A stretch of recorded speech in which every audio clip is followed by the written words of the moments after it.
In this video, I'm going to show you how you can download TikTok Lite app on your Android smartphone. So if you want to know which is the right TikTok Lite app to download, then let me take you through this process. If you find this video helpful, I'll kindly request that you support me by liking the video and also by subscribing to this channel. Alright, so all you need to do is to go to Google Play Store here and then tap on it. From here, go ahead and search TikTok Lite, just like that.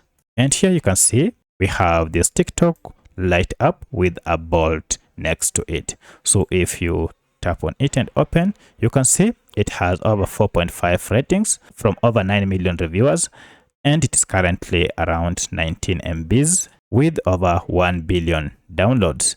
And you can see the company is TikTok Pte. Limited.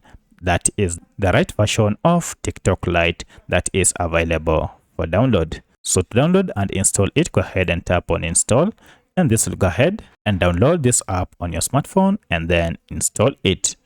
Once the installation is done, go ahead and tap on open here.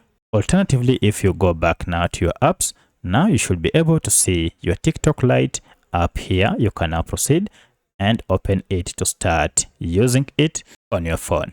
If you have any other question, kindly let me know in the comment section. Otherwise, thanks for watching and let's meet in the next video.